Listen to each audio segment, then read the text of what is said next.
Engkanto, multo, tiktik, aswang. Mga karanasang hango sa tunay na buhay, mga kaganapan na mayroong basihan. Nakita mo ba yun pa? Anong ibon yun? Saan anak? Yun po lumipad. Bakit ganyan po kayo makatitig? Hindi tayo nila gagalawin dahil noong panahon, nangako ang dalawang yan sa amin na magbabago sila.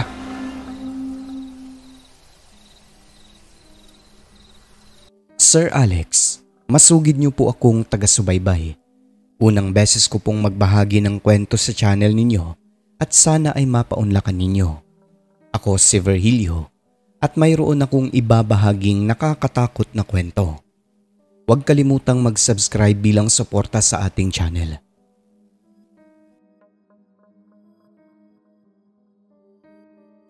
Ibabahagi ko lang ang karanasan ng pamilya, kamag-anak at mga kapitbahay namin sa aswang. Ibabahagi ko rin po sa inyo ang ilang bagay at pagsubok kung paano ako naging katulad ng aking lolo. Simple lang ang pamilya at pamumuhay namin, tubong Mindanao. Ang lolo ko ay isang albularyo. Nakilala siya sa lugar simula nung magkaroon siya ng abilidad na makapagpagaling ng mga taong may sakit. Pinigilan lamang nila ang gawaing ito noong matanda na at ipinamana sa akin. 9 na taong gulang pa lamang ako noon. Alam ko na iba ako sa aming magkakapatid sapagkat katulad ng aking lolo, nakakakita po ako ng mga nilalang sa paligid na hindi nakikita ng iba. Bukas daw ang third eye ko, sabi niya. Pero hindi ko pa alam noon kung ano ang ibig sabihin ni lolo sa third eye na sinasabi niya.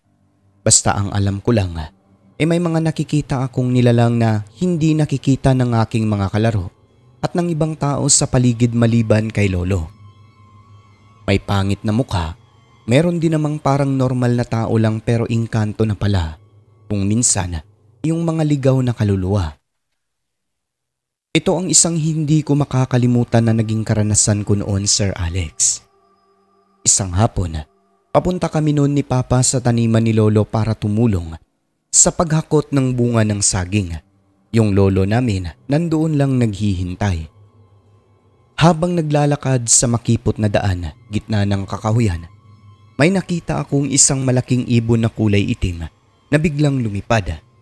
Hindi ito uwak at unang beses ko makakita ng ganoong klasing ibon na kulay pula ang tuka at sobrang laki ng mata. Ang ipinagtataka ko pa, hindi nakita ni Papa gayong halos nasa harapan lang namin iyon nang lumipad. Nakita mo ba yun pa? Anong ibon yun? Saan anak? Yun po lumipad. Papunta sa baba, sa may pangpang. Hayaan mo lang yun anak. Tumahimik ka lang. Ganun lang ang sagot ni Papa sapagkat alam niya na may third eye ako. Ako lang ang nakakita nun at siya ay hindi kahit na ang lapit-lapit lang. Bantayan mo lang anak kung susunod ba. Sabihin mo agad sa akin. Opo itay.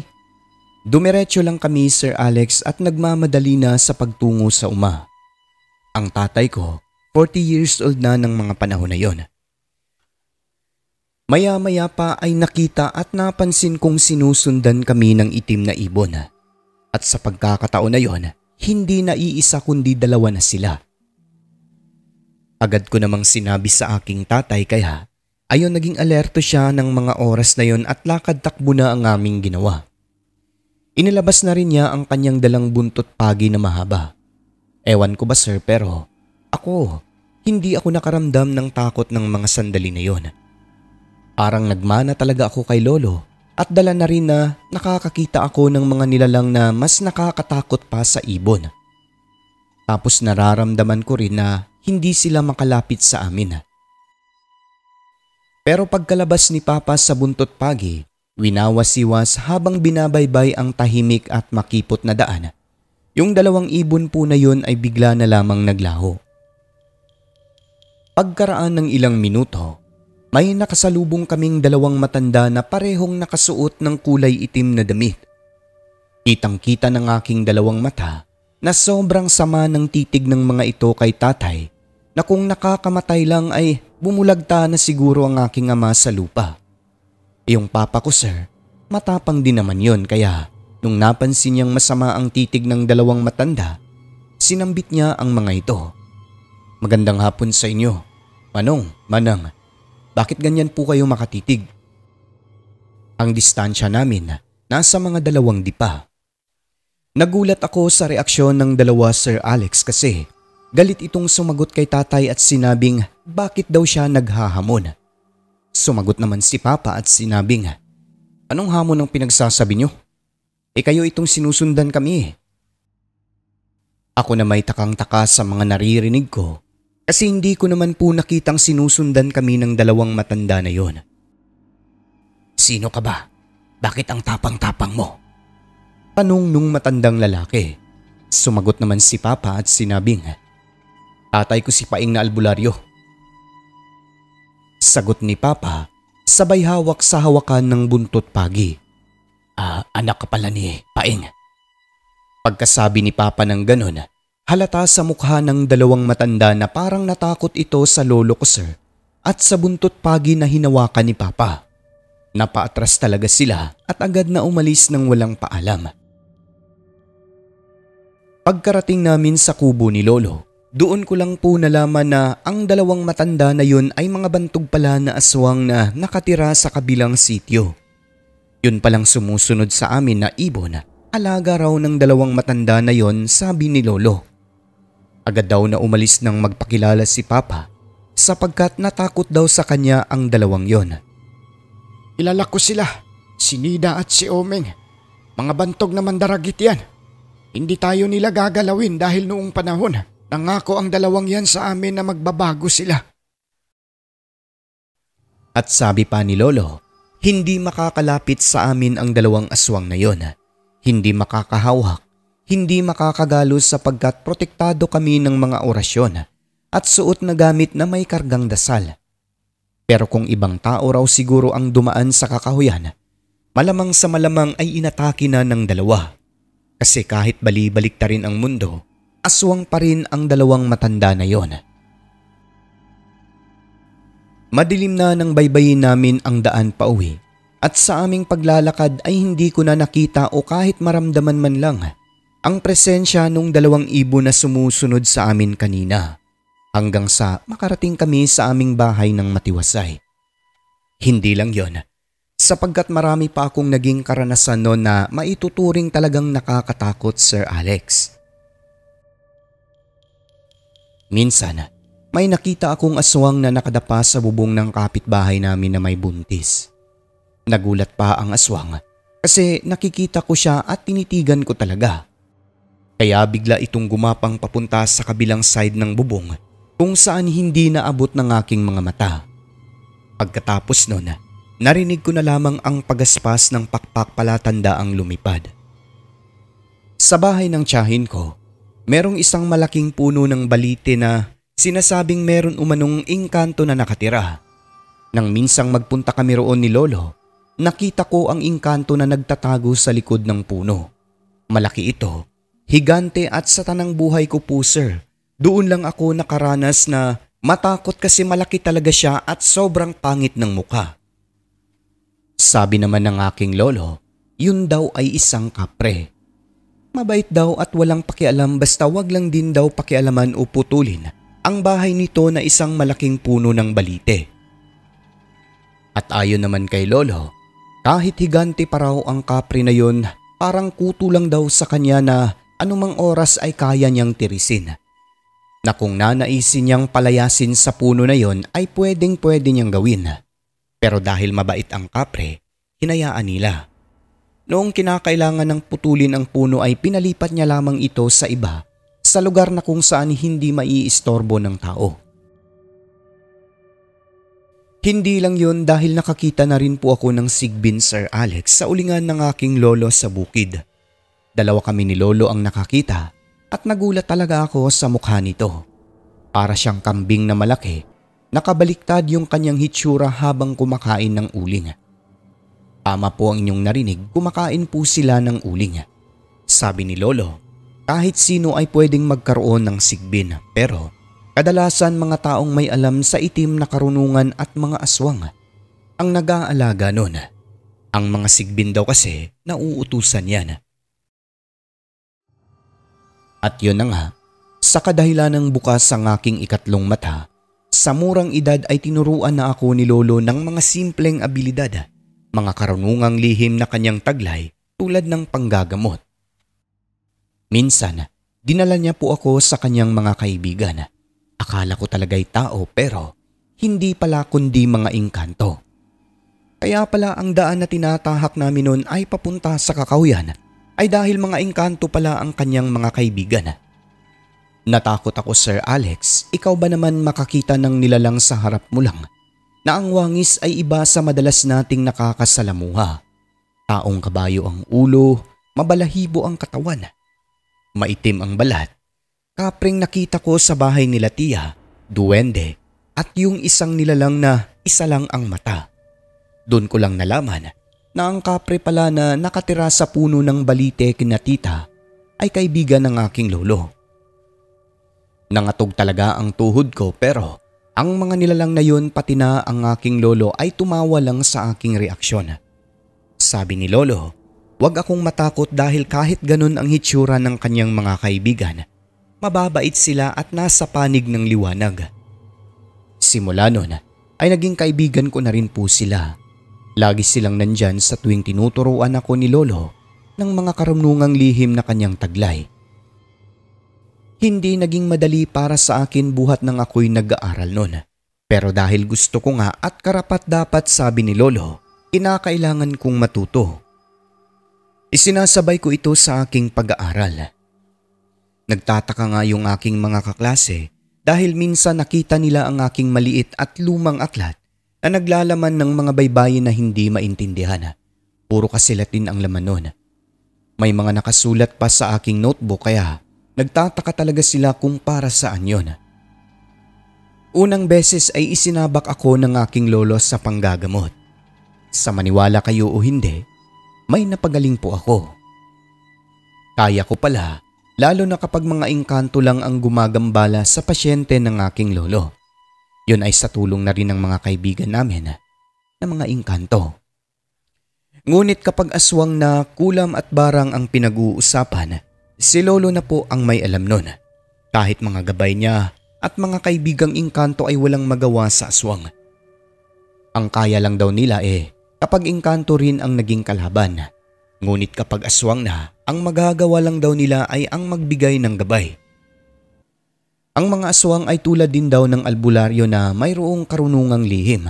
Ang kaibahan lang, sakop sila sa dilim, umiinom ng dugo at kumakain ng hilaw na karne ng hayop at tao. Wala pa ako sa kalingkingan ni Lolo sa larangan ng panggagamot. Ngunit unang beses ko noon na makaramdam ng sobrang tuwa. Masarap sa damdamin kasi nakapagaling po ako ng isang pasyente ni Lolo na kasing edad na ng nanay ko. Tandang-tanda ko pa, ang nangyari noon ay nakasagi siya ng itim na engkanto kaya binigyan siya ng sakit. Ginamot ko siya, ayun, sa turo ng aking lolo at sa mga gabay ng mga engkanto, gumaling talaga siya. Yung itim na engkantong nagpahirap sa kanya, pinakawalan namin dahil nagmamakaawa. Hindi na raw siya uulit at ayaw niya masilid sa bote. Tunay nga naman na masarap sa damdamin kung makatulong ka sa kapwa. Yung makita mong guminhawa ang pakiramdam at nakangiti pati mata. Marami kaming natulungang tao, hindi lang sa baryo namin kundi maging sa mga karatig, ulam, barang at kung ano-ano pang pamiminsala sa kaluluwa ng tao. Hanggang sa isang araw, Sir Alex, mayroong naging pasyente si Lolo na niyanggaw ng aswang.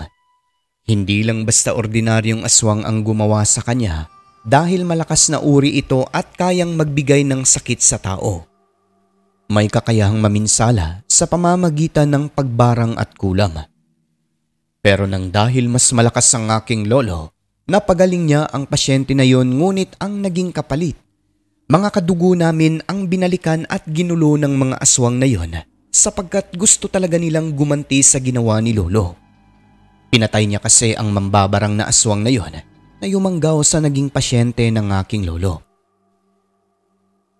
Isa sa kamag-anak namin sir ay dinumog ng aswang. Mabuti na lamang nakita ito ng tiyuhin ko kaya naitaboy niya ang nilalang sa pamamagitan ng paghampas ng buntot pagi at pagsaboy ng asin.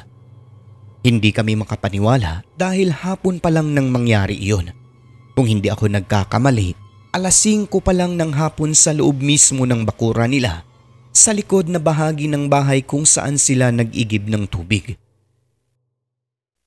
Nang malaman ng aking lolo ang pangyayari, lahat ng mga kamag-anakan namin doon ay binigyan niya ng proteksyon sa katawan at tinuruan kung ano ang dapat gawin sa oras ng panganib at kapahamakan na dulot ng aswang.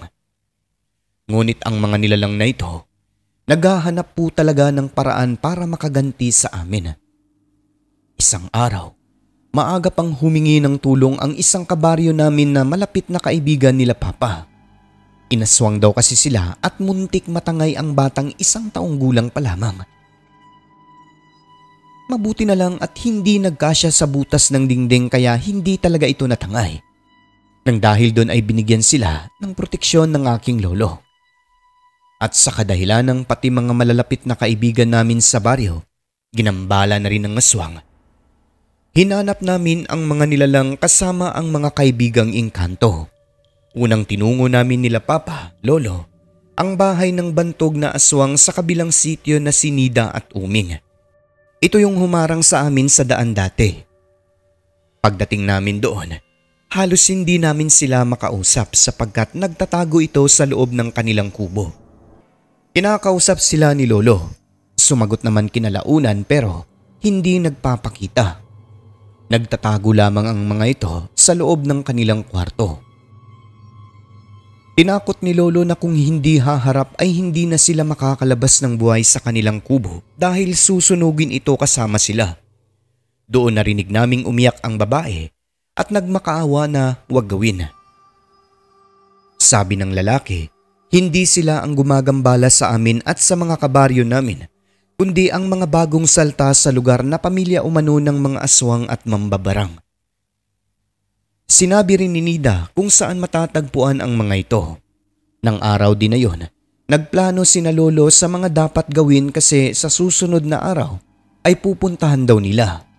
Ako na may hindi pinayagan ni Lolo sapagkat delikado umano ang lakad nila na yon. Pagkagabi noon Sir Alex, yung isang kaibigan naman ni Papa ang inaswang. Mabuti na lang at tiyempong dumaan ng aking lolo kaya nakita niya mismo ang aswang na nakatayo lang sa bintana ng bahay nila. Hindi ito nakikita nila pero si Lolo nang dumaan siya ay kitang-kita niya ang aswang na animoy naghihintay ng tiyempo sa bintana. Ang ginawa ni Lolo, ginamit niya ang kanyang bertud upang hindi siya makita ng aswang. Pagkatapos ay dahan-dahan niya itong nilapitan at walang kung ano-ano. Hinampas niya ng dalang buntot pagi. Nakailag ang aswang Sir Alex. Hinarang nito ang kanyang kamay kaya tumama sa kanyang mga daliri ang latigo ni Lolo. Sa maniwala kayo o hindi, umusok at naputol ang daliri ng aswang nang tamaan ng buntot pagi. Nakatakbo ito Sir Alex. Sobrang bilis daw kasi ng kilos ayon kay Lolo. Na animoy anino lang na nilamon ng dilim pagkatakbo nito palayo. Pero yun nga, wala na ang isang daliri. Nang dahil sa mga pangyayari, nagpulong-pulong ang mga kalalakihan sa baryo at nakiisa sa balak ni Lolo na salakayin ang kuta ng mga aswang. Ngunit pagdating doon Sir Alex, wala silang naabutan. Halatang kakaalis pa lang ng mga ito sa lugar. Dahil meron pang naiwang mga bakas. Ang ginawa ng mga tao, sinunog nila ang mga kubo pagkatapos ay pinuntahan din itong bantog na Sinida at Uming para sana kunan pa ng ibang impormasyon. Kaso pagdating doon, wala na ring tao ang kubo ng dalawa. Pati sila, umalis na rin pala sa lugar. Ayon sa aking lolo, baka may alam daw talaga ang mag-asawang yun sa mga sumasalakay na aswang sa barangay namin. Baka kilala lang din nila ang mga nilalang na yun kaya sabay-sabay na silang nagsilisan. Simula nun Sir Alex, nawala yung panggagambala sa aming baryo. Ngunit ang mga tao, halos lahat meron ng buntot pagi sa mga bahay nila bilang paghahanda kung sakaling aatake o babalik ang mga aswang. Mayroon na ring mga proteksyon upang hindi na malapitan. Sa awa naman po ng Diyos, kailanman ay hindi na talaga bumalik ang mga aswang na yun sa baryo namin. Naging tahimik po ang lugar at naging matiwasay ang pamumuhay ng mga residente. Sa paglipas ng panahon, ipinagkaloob ni Lolo sa akin ang kanyang mga karunungan. Hindi naging madali pero buong puso ko po itong tinanggap sapagkat kagustuhan ko rin. Kaya ako ang pumalit sa kanya bilang isang albularyo. Maraming salamat Sir Alex sa pagbahagi ng aking kwento. Lubos na gumagalang. Ako si Virgilio ng Mindanao.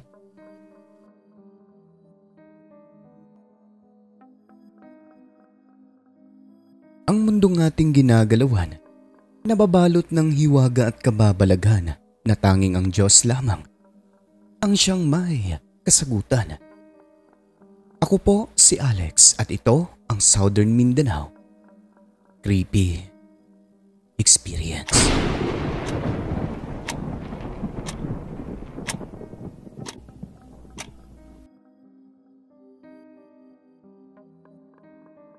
At ngayon ay madako naman po tayo sa ating membership shoutouts mga kaibigan ko, no? Ayan babatiin po natin itong bagong member natin na nag-join. Maraming salamat po sa iyo sir sa suporta. Si Mr. L, no? Ayan bagong-bago pa lang, 2 days pa lang po siya na member natin. Pinabati rin po natin ang mga karaang member natin, no? Si Elsie Diacosta, 43 months member na. Jeffrey Bunyad, 21 months member. Story Hike Subtotski, 32. Kay Al Fernando na 2 months member na. Rose Kim, 14 months. Kay Rancid Horror Stories na 3 months member na. Kay Mike na 29 months member na, no? Susana Dorn 3 months, kay Samantha Cruz na 3 months member na, Rosary Jayarante 5 months, kay Esmeralda Jucares 10 months member na, Jonizel Alviola 23, Jim Semilia 27, last but not the least kay Christine Olzo na 47 months member na, no? And maraming salamat po sa inyong lahat mga kaibigan sa walang sawang pagsuporta po sa ating munting programa na Southern Mindanao Creepy Experience, no? Mula noon hanggang ngayon nandiriyan pa rin po kayo, sumusuporta, kaya taos puso po talaga ang inyong narrator na nagpapasalamat. At syempre sa mga commentators natin last update na nag-comment, no, sa ating video, babatiin natin silang lahat mga kaibigan. Unang-una kay Madam Christy Harm ng Germany, ayan. Pangalawa kay user lang nakalagay, no, kay Mayra or Mirna Pabarquez, ayan. Mirnak Pabarquez, no, ayan. Thank you po sa kaway-kaway. Kay Taylor Nuevo, kay Elmer Vergara, kay Angeli Martin, at syempre kay Pia Murillo, no, maugdang Rubiliar pala, kay Mary Esilar, kay Hazel Fiesta, Rexy Abergas, kay Jen Liam, kay German Marasigan, Arlene Cools Besa, kay Lucy Mendoza, Jesly Lapores, kay Jackie Makaday, kay Kagi Tumaob, last but not the least, kay Heidi Gregorio. At sa lahat ng mga silent listener ay welcome po kayo sa channel natin. Pumasok na po kayo at i-hit ang subscribe button. Siyempre, huwag niyo kong kalimutan ang notification bell upang updated kayo sa mga bagot nakakasabik nating mga kwento. Muli po mga kaibigan, maraming salamat po sa mga suporta nyo. Huwag kalimutang tumawag sa taas. I love you.